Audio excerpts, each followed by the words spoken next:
Mobile. Mobile. Well, we say Mobile, and we've been told that every day that we incorrectly say our city's name, even though we're doggone from here. And we do some good. Mobile. Do some good, Mobile. You know what? Mobile. Potato.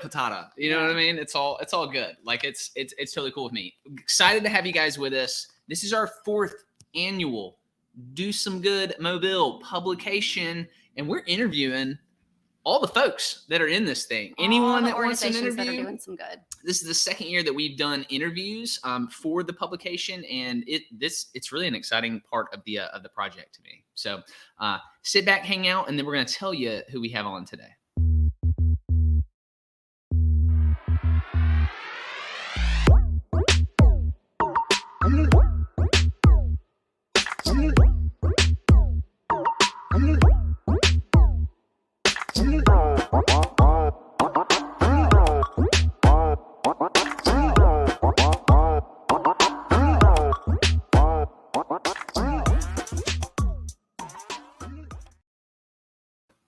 What are your thoughts? My thoughts are, you're a stats guy. You like to know stats. You need to know. I like stats. You like stats. You're a spreadsheet kind of guy. Do you?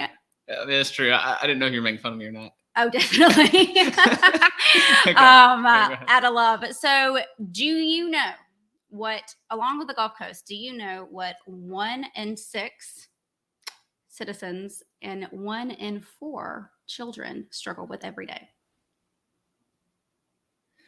No, but because I have insider information, I would guess it could be related to like eating or food or getting meals or something. Hunger, 100%. Hunger's the answer? Hunger is the answer. Well, we have hints for you guys. I got some black beans here.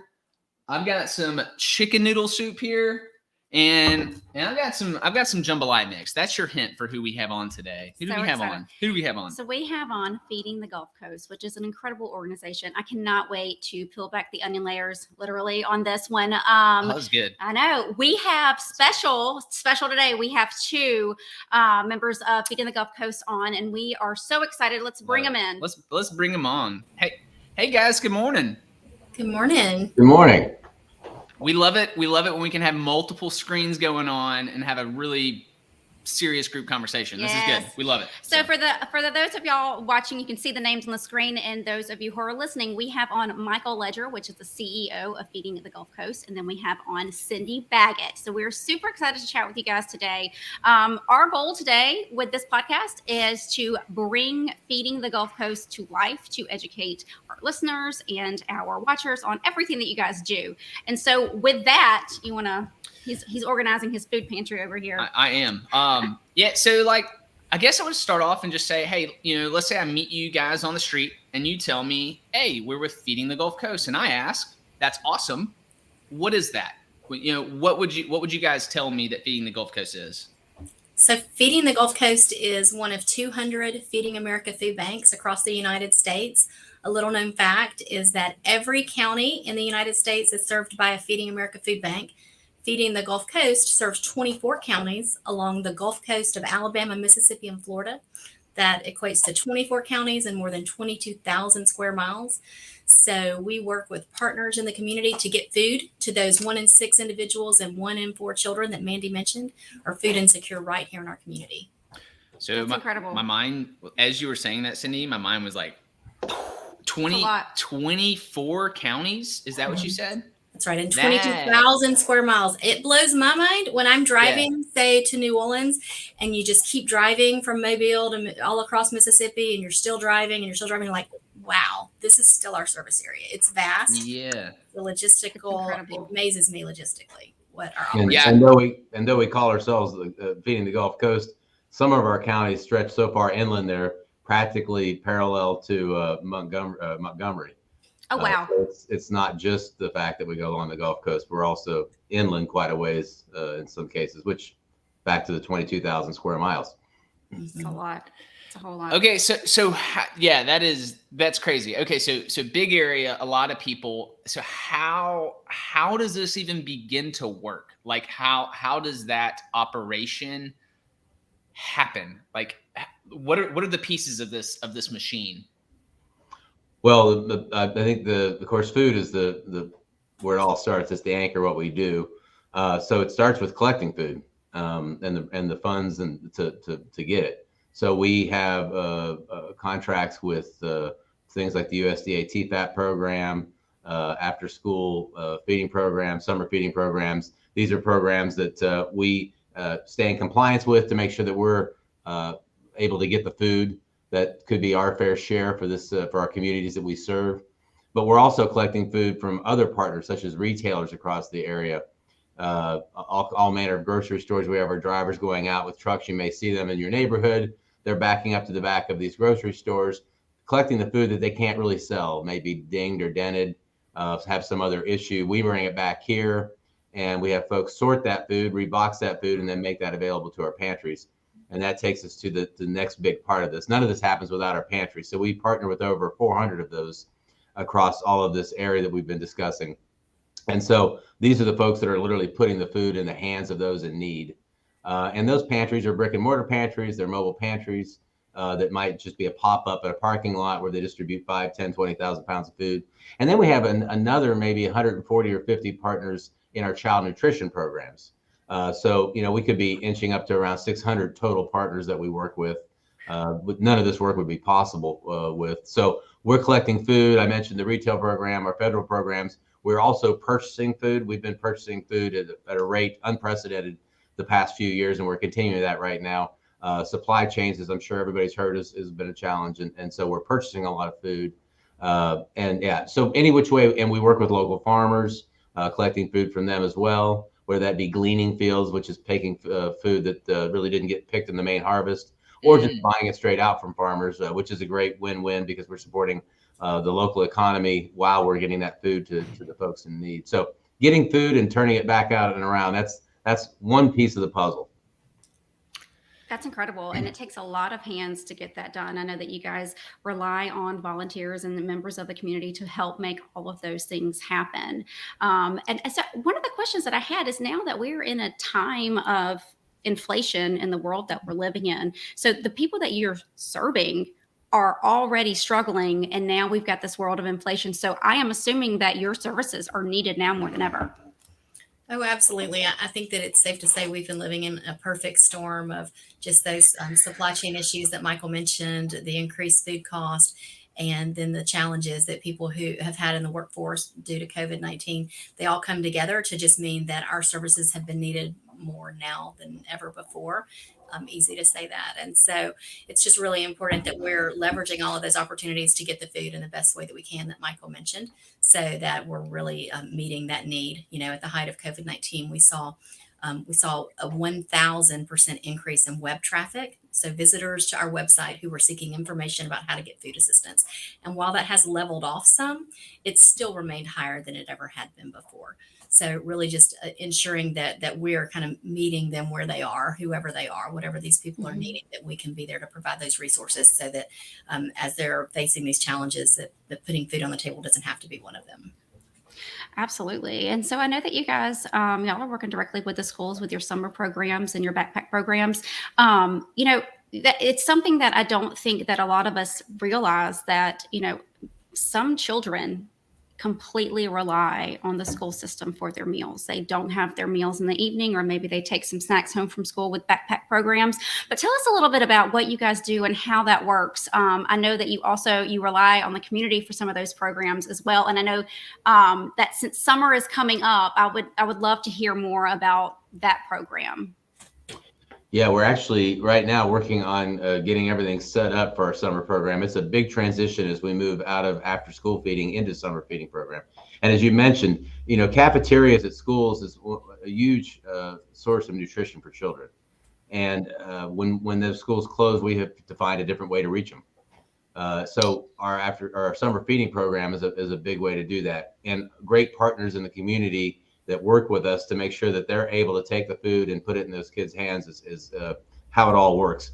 We'll be bringing extra staff in. Our kitchen here on site will be running faster and harder than ever. And our drivers will be out there in vans and trucks getting the food out to these kids. So it's something we're already planning for, because it is a big transition During COVID, we were running all 4 of our programs, which include the summer feeding program, also the after school program, and we were doing our school pantries and backpack programs. Those 2 programs are fully funded by us and the community, the local community.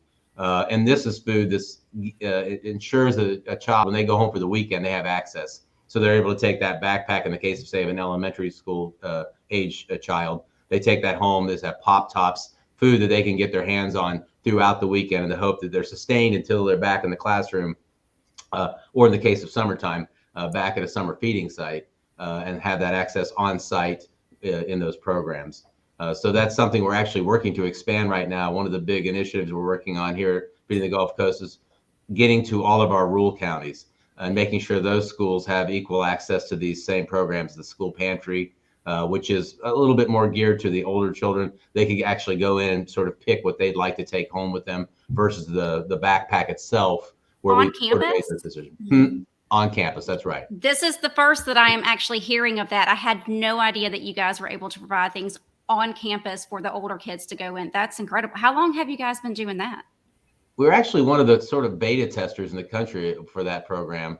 And so it's a very young program that we're just expanding, even in our existing program areas. But we're going to be expanding that also to the rural areas. So we're sort of ponying up and paying for this initiative. And we're hoping after we can show a school year's worth of experience that we're going to be able to go to potential donors and sponsors and say, here's what you could do in Choctaw County, Washington County, whatever county it may be, and would you like to underwrite this? So we're hoping we are seeding the pot here and getting these programs up and running, and then we're going to find inspired folks that want to see this go into perpetuity. And we think we're going to have a lot of great stories to tell about children in rural counties, as we've had in ones that have been a little more coastal that we've been very active in for several years. So we're really excited about it. That's cool. So you're literally creating the like proof of concept, like you're kind of developing this proof of concept to then take out to folks. Cindy, go ahead. Say, yeah, that we first piloted this in some of our Florida schools beginning in 2018 and 2019. And it was so important because the backpack program is incredible, especially for elementary school children. Those kids who are identified by their teachers and counselors, maybe they come to school hungry because they have not eaten since that school lunch the day before. So that places 6 meals and 2 snacks in their backpack to take home on the weekend. But we know that middle school and high school kids, that they want that autonomy. They want to be able to pick. They want to feel good about taking food or items, even feminine hygiene products and diapers, maybe that they know are needs in their household. So they can go into that school pantry and they can pick those items and then they take them home proudly. And they're contributing to the household in that way. That's so important. That is incredible. That, you think about food, but you don't think about those other items, like you mentioned, that are in need as well. It's the need is endless, I guess you could really say. And this is kind of an off topic, but it's a question that I have always wondered. So you guys are working in the day-to-day, you're trying to eliminate the issue of hunger on the day-to-day basis. The fact that we do live in a coastal area, and we have hurricanes, we have storms, we have all these things, you guys work through that as well. How are you able to, when something like that happens, a natural disaster, how are you guys able to continue on and be able to provide all that you do? Because what you do is amazing. Well, I think that's something we probably don't talk enough about, but we are very much a disaster relief organization. I think that's further evidenced by the fact that we're really plugged into BOAD and all manner of local response agencies. And when we're called upon, they call us early on to make sure we're going to be there to help respond, because a lot of folks' lives are disrupted, their homes are damaged, they don't have access. Even if it's just a power, a lot of people, of course, a house that's been highly damaged, it's clear that they're going to need support. But there are a lot of homes that are without electricity for days, perhaps weeks on end, and a family that just lost all their freezers worth or refrigerators worth of food, and they're living week by week, barely getting by, losing $500-600 worth of food is not something that's easily replaced. Right. So we're active in all kinds of areas during disaster. We were responding to COVID while we responded to Sally, Zeta, Ida. Oh my goodness, yes. Yeah, the team here at Feeding the Gulf Coast and all the volunteers and all the partner agencies that we work with are so stellar, and seeing them already stretched during COVID and then yet find that last gear to go just that bit further to respond to those hurricanes is really awesome. We have another season coming up, so we are already looking at our disaster plans, making sure that we're as prepared as we can be. And of course, we all know living along the Gulf Coast that you can never be truly prepared, but we do all the steps we've learned from in our past. Right. It's the biggest teller of our future. I know that none of this happens without money, and that's just the truth. At the end of the day, the funding has to come from somewhere. So I want you guys to talk to us a little bit about some fundraisers that you guys have coming up and the way that the community can really make an impact and help you guys continue doing what you're doing. So you're absolutely right. We could not do what we do without the partners that Michael mentioned, those agency partners, but also partners in the community. We say that there are kind of three pillars that support our work, and those are food, feed, and funds. So food, those donated food items that really support what we do, feed the hands and feet of our volunteers who are just really getting in there, helping us fulfill our mission. And then funds, the dollars, fundraising like you're talking about. So at Feeding the Gulf Coast, with every $1 donated, we can provide 5 meals for people who are in need. Incredible. 5 meals. I like to reinforce that because it's amazing. We're really good stewards of the dollars that we receive and ensuring that they go right back to helping people. So some of the ways that people can get involved that are really important coming up, we have our single largest food drive coming up on May 14th. And so that is Stamp Out Hunger. I'm sure you're familiar with your postal carrier leaves a bag and a little postcard at your mailbox. And it's like, just fill it up. Just put some items in there and then place it by your mailbox. They're going to pick up that bag. They're going to bring it to the food bank. And the collective effort of those in the community, just giving back in that small way. You don't even necessarily have to leave your house to go to the grocery store. You could just go pick some items that maybe are in your cabinet already and you can replenish those later. But that is hugely significant to what we do. So that's our biggest food drive, and that's coming up. Then we also have our only fundraising event. Our 22nd annual Chef Challenge is coming up on April 28th. It'll be at the Mobile Convention Center. It's a new venue for us. We're really looking forward to it. This is kind of part of our 40th anniversary celebration. It's a culmination of our celebrating over the last few months. We were going to have Chef Challenge in the fall, but because of COVID, we pushed it to April. And we're just really looking forward to bringing out our partners and people in the community for a fun night. We have local chefs and restaurants preparing tastings for up to 500 guests who we hope will have in attendance. And then they're able to vote on best entree, best appetizer, best dessert. We have local musicians, Roman Street, who'll be, preparing lovely music for us to go. Love Roman Street. Love Roman Street. And so right now we have opportunities for sponsors to get involved, for, just the individual who'd like to attend to purchase a ticket. We still actually have space for a few more chefs. All those chef slots are filling up quickly. So anyone who's interested can definitely visit our website, feedingthegulfcoast.org, and get more information about that. But y'all should come.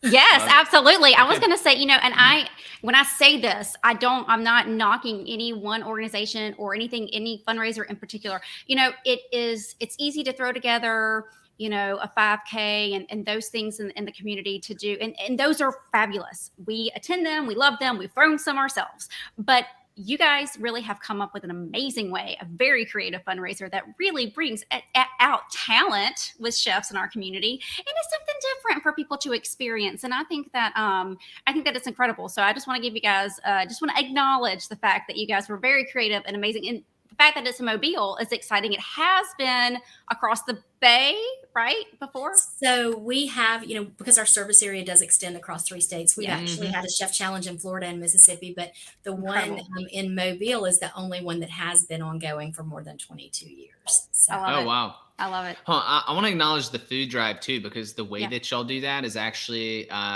is pretty genius, because you reduce the friction. You make it very easy for people to donate food, right? Like if people have to get food and then take it somewhere, you would probably receive a third maybe of what you're going to receive with that partnership with I don't know how long y'all been doing that, but if y'all know, I'd be curious how long that partnership's been going on, but that's a very long time. That's a great partnership and a genius move to make it easy for people to give food. So. It has been ongoing for quite some time. I don't know the number of years. And, that is a huge partnership with the National Association of Letter Carriers. So it actually does take place all over the United States. So it's incredibly beneficial.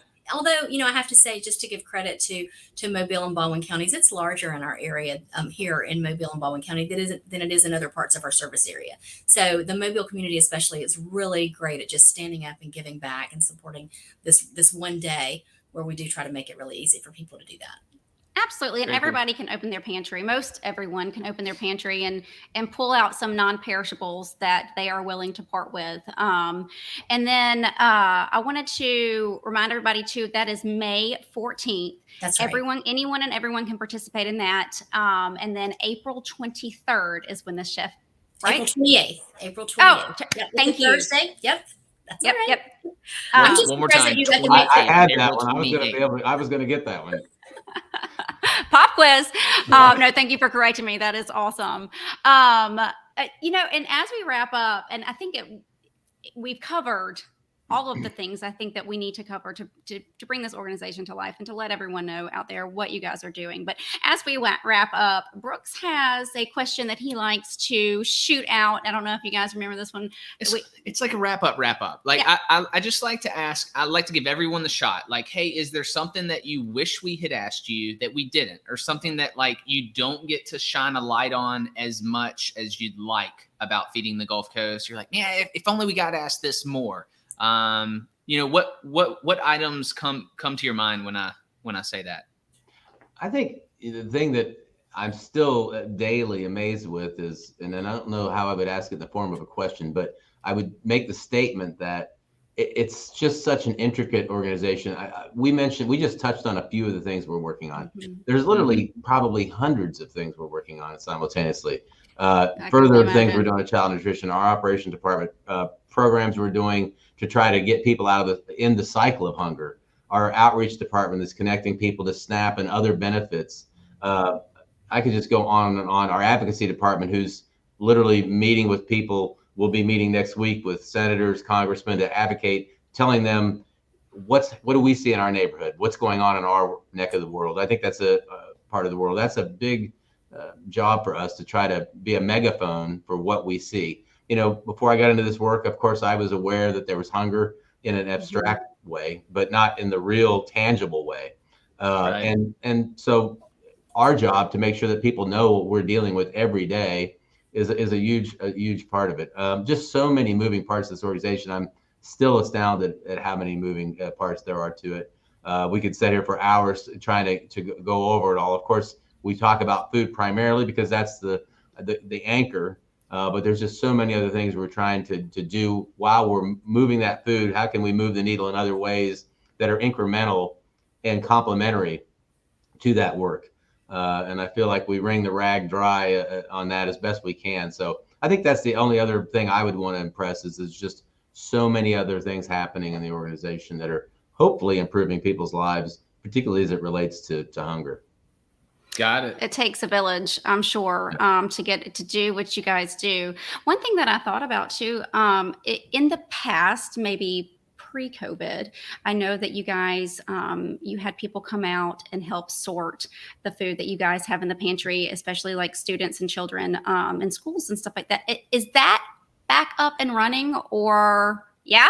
Yeah, definitely. We couldn't do it without our volunteers. In 2021, we have more than 200,000 volunteer hours Incredible. contributed to the food bank. So we had to find more creative ways because we did reduce numbers and for social distancing to account for just the safety of our volunteers. But we still need volunteers to come out and sort food. We need volunteers to pack those backpacks. There's not much more impactful of an activity that you can do than to know that you're putting your hands on the food that's going into a bag that will be in a child's backpack this weekend. And Keep them to that, hungry. I'm sorry. No. To that end, yesterday we found out we just got approximately 1,800 more senior boxes.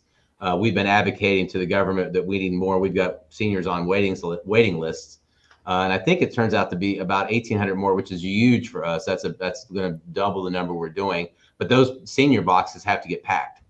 So we'll be sourcing the food, getting that all received into our inventory. And then like a backpack, these get packed. They're bigger boxes that we then distribute to seniors who are part of this program across their service area. So huge win for Alabama. That was actually in the state of Alabama. And we're going to need more seniors to come in and help us pack all those boxes. So that's another way to do it. She was mentioned even during 2020, the peak of COVID, we still did nearly 250,000 hours of volunteerism. And that was in a time and place where it was very scary, very difficult to put people in a building, but they were out on hot parking lots, handing out food to people in need. They were in here with masks, packing up food. So we have never stopped. Our volunteers never stopped and worked alongside of us shoulder to shoulder the entire way. And there's plenty of new stuff we're doing, like these additional senior boxes that we've been advocating for months and months, maybe years. And yesterday we found out about it. So we're going to be coordinating, figuring out where to get the food and how to get it all packed. Nice. You know, Congrats. we do focus a lot on children and the backpack programs and the summer programs and making sure that the children are fed. But I am so glad that you mentioned that. Seniors, yes, across. Is this for a lack of a better descriptor, is this a Meals on Wheels? Is it brought to the seniors in their home, or is it brought to seniors in facilities? Yeah, so this particular program is typically executed. We have a certain of all those agency partners I was mentioning. There are 4, 5, 6, 7 of those that become distribution sites, hub sites for us. So all of those boxes will be packed here. Then they'll get loaded on a Feeding the Gulf Coast truck. Our driver will take it to that agency, and then from there, those seniors that are in that locale or maybe family member will come pick the box up from there and get that to the senior, or the senior themselves will come to the drive-through and get their box of food. Yeah, that's typically how that program works. And generally speaking, it's a box of assorted healthy items, generally between about 40 pounds. It's really to supplement the monthly food that the seniors have, because they have. That's right. On a fixed income with limited resources and really not the capacity to increase that income, it's really important just to supplement what they have. And so that's a once a month pickup for those seniors, and it's really, really a valuable way to ensure that they have what they need. That's incredible. What does y'all's this is related, whatever, y'all's staff, like what does y'all's staff look like at your organization? Like the number of things that you guys are doing is mind-blowing. Like how many folks are working with you guys, like employee wise? Well, in total, we probably have about 75 across all 3 branches. We have a branch in Milton, Florida. We have a branch here in Theodore, just South Alabama, and then we have one in Gulfport. But some of that staff is actually spread out. When I mentioned outreach, the SNAP outreach program, and they do more than just SNAP, but the getting people connected to programs that might be able to help them. There's several of them. We are responsible for all of Mississippi and all of Alabama. So we actually have staff in the north part of Mississippi, the north part of Alabama. So in terms of folks focused down here, it could look more like 55 or 60 with some of those folks spread across the counties outside of our direct service area. Yeah, like I mean, of all the things you mentioned and what you were even just hinting at, I was like, in my head, I'm thinking like, that could be like hundreds of people. So you're doing that with like less than 100 people are doing all these things. Yeah. It actually sounds pretty amazing to me. Yeah, that's part of how we do 5 meals for $1.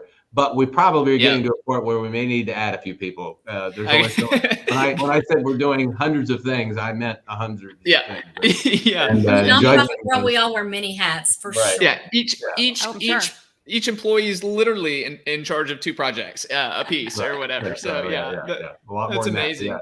Yeah, I'm sure. Exactly. Yeah. Well, tell us the best way for folks to connect with you guys. So whoever ends up listening to this, maybe it's the community citizen, someone that needs help, whatever. Like it's going to be all those people that are going to hear this. So just what's the best way to get connected with you guys? So definitely, and I think that's something I would hate to not mention, but if anyone is watching or they know someone who is in need of food assistance, it's so easy to get that assistance. We want to make it as simple as possible. They can visit our website, feedingthegulfcoast.org.